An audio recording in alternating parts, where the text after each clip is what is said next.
monde parle de l'étalement urbain, tout le monde dit qu'il y a un problème, on met en place des règles, on met en place des outils, des dispositifs, et finalement cet étalement urbain se poursuit.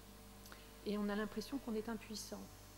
Donc une première question qui se pose, c'est effectivement, est-ce qu'on connaît réellement ce qui produit l'étalement urbain? Deuxième constat, c'est que justement ces processus sont à l'œuvre, et ils sont particulièrement à l'œuvre dans les petites communes. Petites communes dites rurales, on a du mal à employer ce terme, mais peut-être qu'il faudra quand même le garder. Petites communes rurales, en fait petites communes d'un système métropolitain. Donc l'idée, c'était de comprendre, de travailler et de mettre en place un partenariat qui permette véritablement de travailler. Et sur un temps long, on a 3 ans, et ça c'est quand même très important, on a 3 ans pour travailler avec des maires de 12 communes de cette région du Rhin supérieur, 6 communes allemandes, 6 communes françaises. Ces métropoles qui émergent, elles sont caractérisées aussi par la cosmopolitisation, c'est-à-dire le brassage de cultures, de populations, de sociétés de nature très diverses.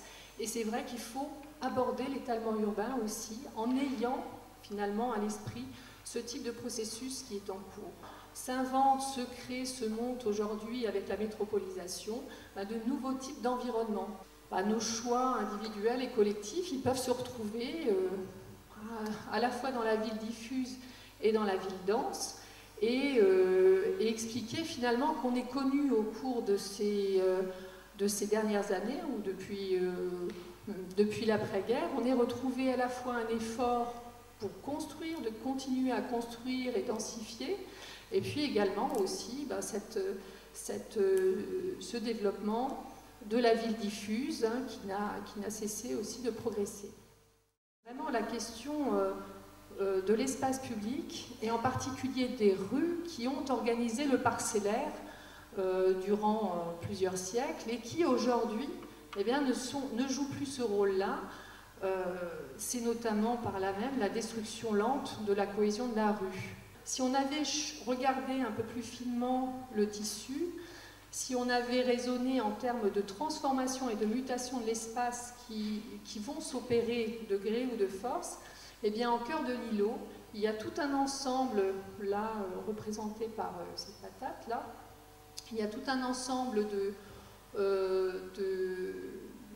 granges, de séchoirs qui sont en train d'être inutilisés, qui auraient pu faire l'objet d'une reconversion, et on aurait très bien pu imaginer un petit quartier d'habitation à l'intérieur de cet îlot, avec un accès, justement, c'est le dernier accès qui restait et qui est utilisé maintenant par cette maison individuelle. Détruire une partie de certains îlots pour créer des places aérées tout en densifiant, c'est toute la question aussi de recomposer complètement ces espaces pour les adapter, sans leur faire perdre, justement, et c'est ça la grande difficulté, sans leur faire perdre leur singularité, leur spécificité. Je n'ai pas envie de parler d'identité. Le projet politique, c'est vrai qu'il va être difficile à construire, parce que ces communes, elles étaient agricoles, elles n'avaient pas de projet politique en tant que tel. C'est aujourd'hui qu'il faut le construire, mais il y a certainement, on est toujours en train facilement de dire que les gens sont individualistes, qu'ils ne s'intéressent pas, etc. Or, on voit bien que les habitants peuvent s'investir, on voit bien qu'il y a des promoteurs qui ont envie de créer des opérations en négociation avec les municipalités et de participer véritablement à l'élaboration de nouvelles formes finalement urbaines ou de société, parce que c'est l'urbanité qui est en train de se projeter dans ces petites communes. En Allemagne, notamment dans le Bade-Württemberg, ça peut varier d'un land à l'autre. Vous avez des communes ont un statut.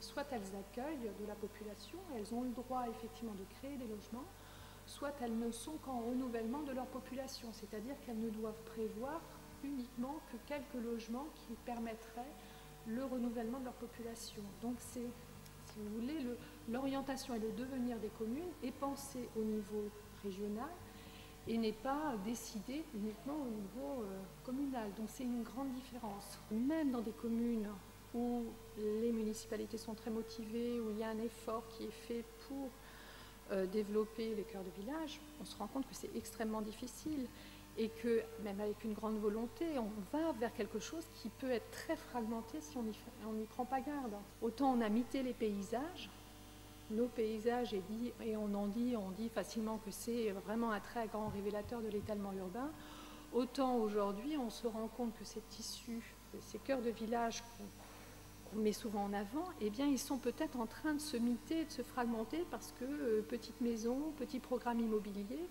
et c'est à une autre échelle la même fragmentation, le même espace social finalement aussi, le même espace déstructuré auquel on assiste. Du remplissage de parcelles, on n'arrivera pas à construire effectivement un tissu communal intéressant et de qualité. On passera